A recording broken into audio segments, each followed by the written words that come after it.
Quasi here, and in this video, I'm going to share with you how to end procrastination once and for all, and really how I get myself to do the work every single day, and really how to draw this state from within rather than relying on motivation to get you through. And what I want to share with you in this video is also the 4 biggest reasons why people procrastinate, why they can't get themselves to do the work. And really by the end of this video, you're going to learn the 3 keys to actually get yourself to do the work. And not just do that, not just put a patchy band-aid solution to it where you get motivated for a few days and then drop out, but rather get a permanent solution to this. Okay, so I really want you to stick around till the very end of this video.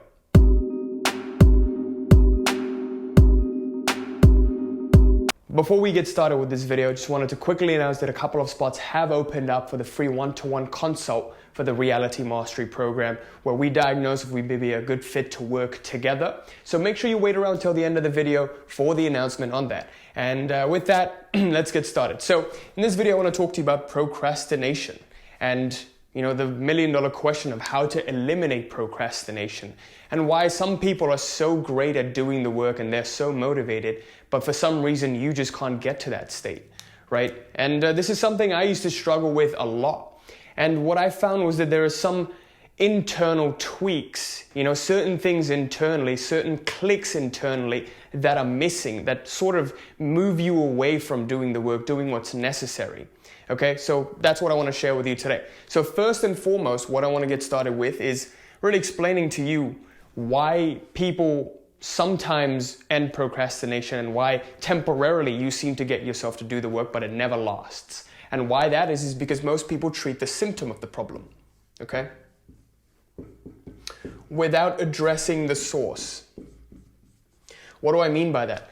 Well, if you look at procrastination, okay, if you search up videos on how to end procrastination on YouTube or like on Google, you will find boatloads of videos on morning routines and habits and structures. But what's the point if you can't do the habits? What's the point if you can't do the morning routines either? You procrastinate on those. What do you do when that happens, right? But also, what's the point when you do those routines, but you still can't seem to get yourself to do the work, right? So anything that you do, right, it always forms a symptomatic solution. It's kind of like you put a band-aid on the problem. The problem you're seeing right now, the symptom of the problem you're seeing is the procrastination, but there's a reason why you procrastinate in the first place, okay? There's a source from which the procrastination stems from. That's what we want to address. Not the surface level problem we're actually seeing, but rather the invisible source, the unmanifest source from which this procrastination is even stemming from, okay? Unless and until you make the unconscious conscious, it's always gonna haunt you, okay? You will always create suffering from this. So really we want to address the source instead of trying to, put a band-aid on it. We want to heal the actual wound that's causing this, right? So now the million-dollar question is, well, what is the source of procrastination? So that's what I want to get to right now. Now there are 4 big things that really cause procrastination, the source of it, okay? The first and foremost thing is why. Okay, what I mean by that is there must be a good enough reason for you to do something. Let's say you have the idea of starting up your business and you figure out that, okay, well, I just started this course that teaches me how to do content marketing and let's say I start my digital marketing business and I want to make money. Well, ask yourself, why are you doing that? What's the motivation behind that? Why would you do the work? Okay, why would you make XYZ amount of money? Is there a good enough reason to do it? Because if there's no good enough reason to do something, you'll never do it. And there's 2, usual reasons why someone would do something. First of all, it's always born out of resistance, aka let's say someone puts a gun to your head and tells you, you must do this or else I'm going to pull the trigger and kill you.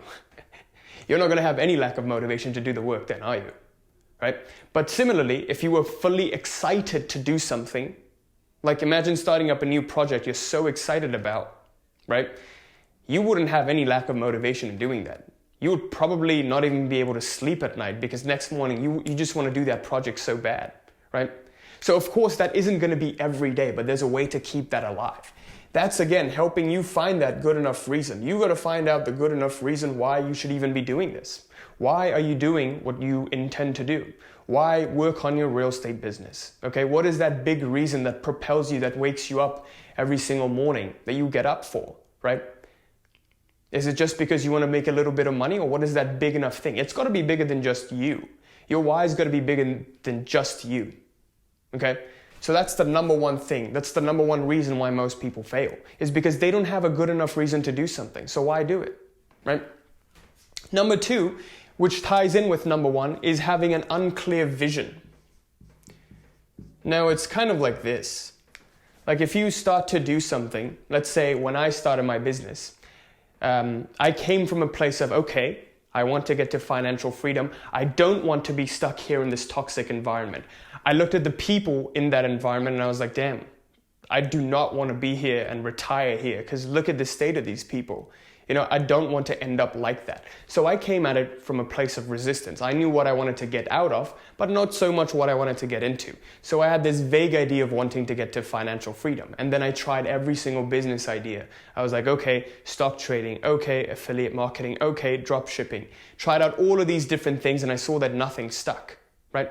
And why was that? It's because when times would get tough, I would start to procrastinate and not do the work because there wasn't a good enough reason to propel me forward. But also I wasn't clear about what it is I wanted. I thought I wanted the financial freedom, but what's the point if you're going to get out of a toxic environment to get into another toxic workplace, financial freedom opportunity that you're not even passionate about, right? So you got to get a clear enough vision of what you want to achieve with what you wanting to do. Like, what is that goal that you have? And this is not just intellectual clarity. The intellectual clarity is the what, okay? But the emotional clarity as well, which is the why, okay? You got to have both of these in place. You got to know what it is you want and then why it is you want it. And then this forward movement starts to happen, because once you gain a certain level of clarity towards it, then your mind automatically goes from that resistance mode to what do I actually desire mode, okay? So that's key. And really, once I started to figure out, okay, what do I want my life to mean? What is that thing that's bigger than me? What do I want to contribute? What value do I want to give? That's when I started waking up excited every single day to do the thing that I love to do. Okay? So that's number two. Number three, this is something really, really big, is most people focus on the downsides of doing something. Now, this is very, very important to understand. If you understand this one thing, it will change you forever. Like, if you think about it this way, anything you're thinking of doing right now, if you're in a procrastination mode, what's probably happening is you're looking at the downsides of what could happen if I did that, right? Let's say you want to release a YouTube video and you're like, oh no, what would people think? What would my friends and my social circle think if I actually released that video? Even though you have a vision of you want to create a value for other people, you know you could share something and you're actually passionate about sharing this, but you're thinking about, oh no, what could happen? What bad things could people say? So the emotional intensity towards focusing on the bad thing is stronger than the emotional intensity towards focusing on what good could come out of it. So you come in with a pre-frame, okay? So let's say this is your pre-frame of your hypothesis. Your hypothesis is bad things will happen if I put this video out. And then you actually do force yourself to put the video out. By doing some, symptomatic solution, you try to do some technique and it makes you ultimately put that video out. But what happens is, because you haven't changed the hypothesis, aka the unmanifest source of the procrastination problem, what happens is now, let's say this is hypothesis. Let's say this is your negative hypothesis, right? You're like, oh no, what would happen? What's the worst that could happen? And then you come in with that mindset and you still force yourself to put that video out anyways. What happens is, after you put the video out, you're going to be looking for what's wrong with that video, okay? You're going to be looking at all the bad comments and you're going to be focusing on that. So, I remember I would put out a video and I'd be like, oh man, I hope this one gets 1,000 views back in the day. And then it would get 100 views. But instead of focusing on the 100 views that I got, I would focus on the 900 views that I didn't get. So what do you think that does for you? Instead of rewarding yourself for doing the action, you're punishing yourself for doing the action. That's why you get into this negative feedback loop where you don't want to take action anyways. This is why procrastination becomes so strong, right? Because you're constantly punishing yourself and you're getting into this negative feedback loop. You're never going to want to do the work anyways, right? So this negative hypothesis creates more negative events, which then just pushes you down in your psyche and tells you this is a bad thing to do. Subconsciously, this is what you're telling yourself, like, oh, what's the point in doing this? So then it becomes stronger and stronger, and the fight within yourself gets stronger and stronger. You have to battle yourself to actually do the work rather than it being effortless. It can be effortless, by the way. It doesn't need to be hard. Okay? So change the hypothesis that you put on it. We're going to talk about it in the keys. So we always look for the downsides instead of the actual upsides of, what it could be like if we actually did it. What's the potential benefit of it? And the last reason why people get into this procrastination mode is after if they've achieved a certain milestone. So this is the internal ceiling that you hit. So to really exemplify this, when we've had entrepreneurs in the program and they can't scale past a certain revenue level in their businesses, what's happening is they have an internal floor and an internal ceiling. Okay? Let's say their internal floor is making like a 2K month in their business, and their internal ceiling is making a 10K month. Whenever they hit this internal ceiling, what happens is they will come back down. Okay? They will start to procrastinate, they will start to slack off, they'll be like, oh, I'm good. Oh, I just made a 10K month. I can just take a step back and relax a little bit. They hit their internal ceiling. And then when they come back down, when they procrastinate, they come back down to that 2K month, they're like, shit, now my business is going to go to shit. Got to come back up. And then they start to recalibrate and do the work and come back up again. And then they come back down again once they hit the 10K month. So they keep going ups and downs within their internal floor and ceiling. So this is the problem. You have an internal floor and an internal ceiling. When you have that, naturally you're going to procrastinate once you get to that ceiling. Okay?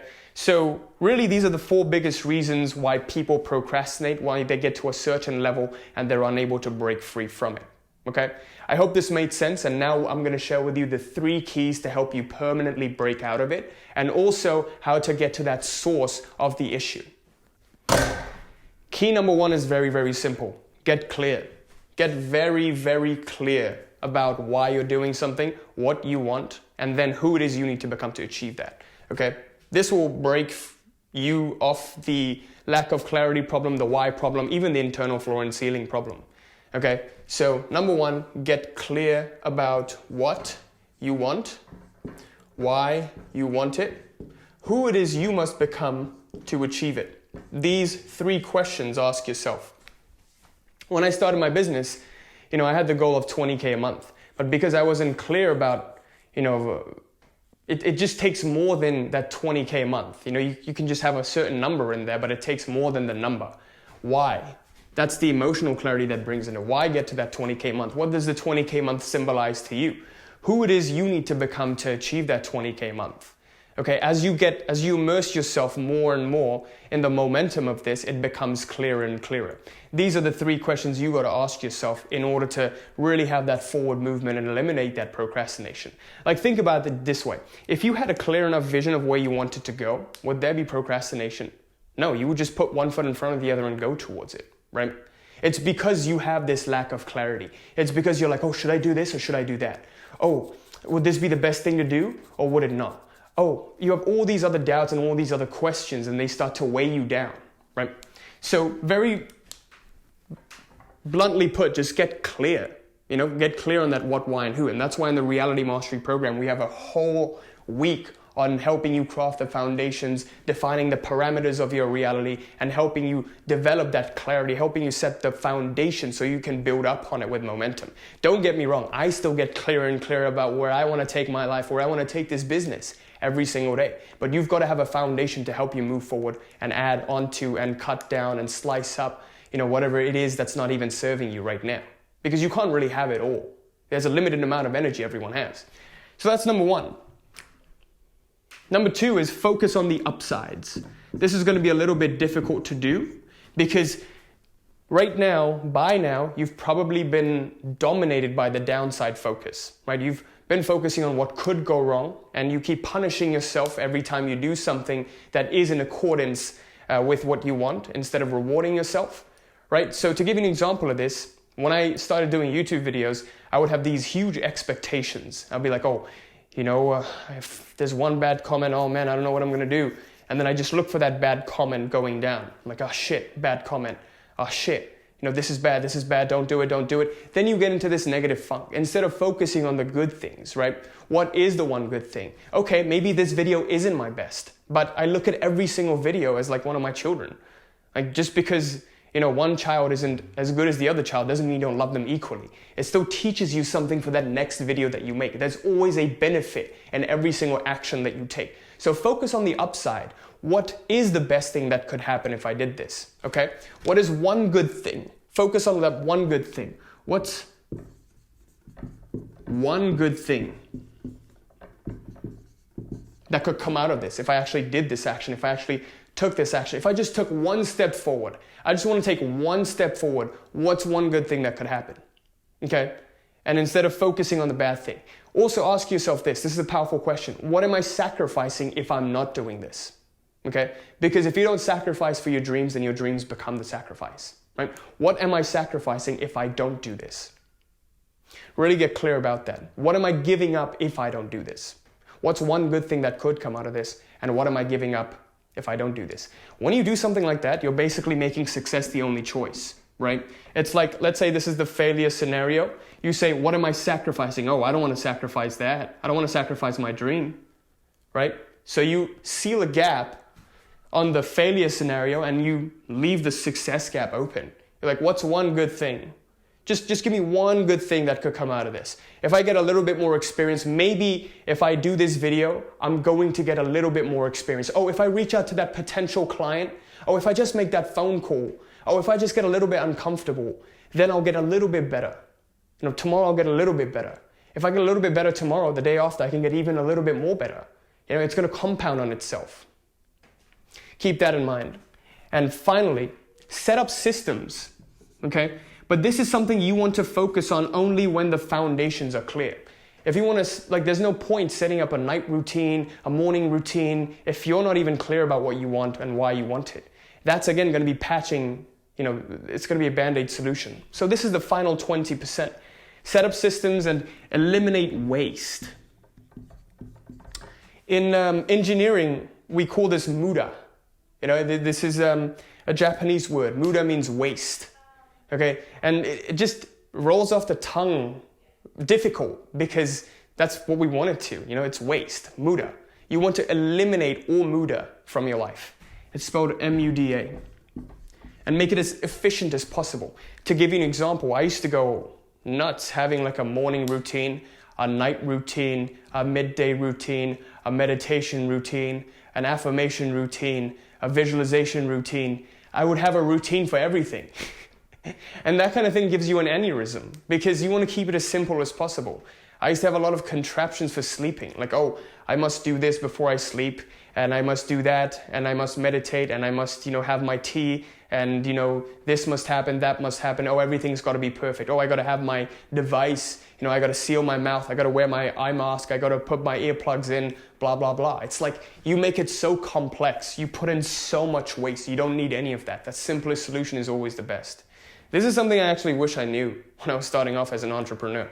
Because the more things you put in, the more complexity you add. You want to have as minimal as you can, as little as you possibly can have. Okay, the more you do, the more energy you get from doing something that could be more important. Okay, the key is to do as less as you can. Do as least as possible. Work smart, not hard. Okay, and with that, I conclude this video.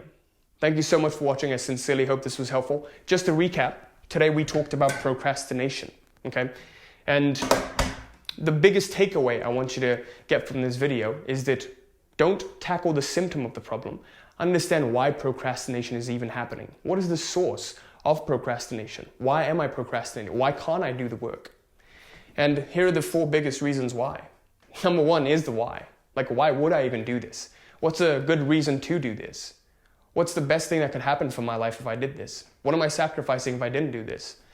Number 2, having an unclear vision puts you on a surefire path to not doing the work. If you don't know where you want to get to, how are you supposed to get there?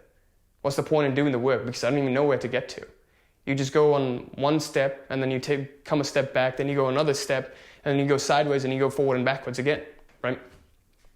Number 3, right now the mind gets into a spiral of focusing on the downsides. You focus on what results you didn't get as opposed to what you did get.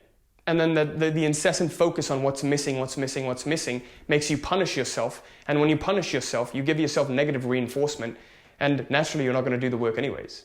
Right? You tell your subconscious that it's not worth it. The more I do it, the more punishment's going to come out of it. And finally, having that internal floor and ceiling. That's a little bit more advanced. It's like once you get to a certain goal, you plateau there because you have your own internal floor and ceiling. This is why we do identity shifting, right? To help you become a little bit more moldable in your identity. Because at every single level, once you want to move up, your current identity will always become a barrier. Your current beliefs will always become limiting. Every single belief, every single identity eventually becomes limiting. So we want to be able to consciously choose who we embody and what beliefs we have based on what goals we want to achieve, right? That's the beauty of reality creation. Once you master this, you truly become a master of your life. Because now you can play with life as you please without getting entangled in it, okay? And the keys are, number one, get clear. Ask the 3 questions. What do I want? Why do I even want this? And who do I need to become to achieve this? Who I am right now. Am I, enough to achieve this? Like my habits, my characteristics, my personality? Or do I need to embody someone different? Because there's no binary version of you. There's no one true me and not me. You can choose who you want to become based on what you want to achieve. They're all you. Your true self is who you choose to be, not what someone else programmed you to be. Remember that. Number 2, focus on the upside. What's one good thing that could come out of it? When you find that one good thing, just focus on that and do it just for that. What am I sacrificing if I don't do this? What dreams am I sacrificing on if I don't do this? What does my life look like if I continue on this trajectory? What does it look like 10 years from now if I continue on like this, in this shitty job, tolerating this shitty thing? And finally, set up systems and eliminate waste. Eliminate all the muda, okay? Because the more complexity you add, the more energy gets tied into that, the more you're going to procrastinate anyways. Oh no, I got to have my morning tea before I do this. Oh no, I got to visualize before I get on my sales call. Oh, I got to do this and do that and do this and do that. This incessant focus on doing. Do less. Do as little as you possibly can. I'm the laziest person in the world. I want to do one thing and do it really well. That's why we have one product, because we do it really well. And, we have basically one source of traffic for my channel, right? It's just from the YouTube channel. And just do one thing, do it really well. Because if you start to spread your focus, you spread yourself too thin, okay? And with that, I conclude this video. Thank you so much for watching. I sincerely hope this was helpful. And if you're new to the channel, make sure you like, comment, subscribe, hit that little bell there so you're notified of any new video that I put out. Also, I'm super excited to announce that the free one-to-one consult for the Reality Mastery program, a few spots have opened up, so make sure you take advantage of that by clicking on the link in the description below. Please sign up only if you're serious about working together and taking your life to the absolute next level. Okay, who we work with typically are people who are entrepreneurs, who are stuck at that certain revenue level. They're wanting to scale up and they have all the tools, strategies, business tactics and everything, the funnels and all of that. But they find that that's not the problem. Something internal is missing that's keeping them stuck here. People who are professionals, let's say, they're wanting to transition out of their professional careers and get into entrepreneurship. Or even professionals who are wanting to take their personal lives, their businesses, or their professional careers to the next level, but they find that they're hitting a barrier here. And again, it's not the lack of skills that they have, but again, the lack of alignment in the internal world. Okay, if that sounds like you, please make sure you click on the link in the description below if you're wanting to really have a conversation with me and my team to see how we can help you take it to the next level. Okay, also I'm super excited to announce the free Facebook group is also open to take advantage of. For that, link is in the description below. Thank you so much for watching. I hope this was helpful. Till next time. Peace.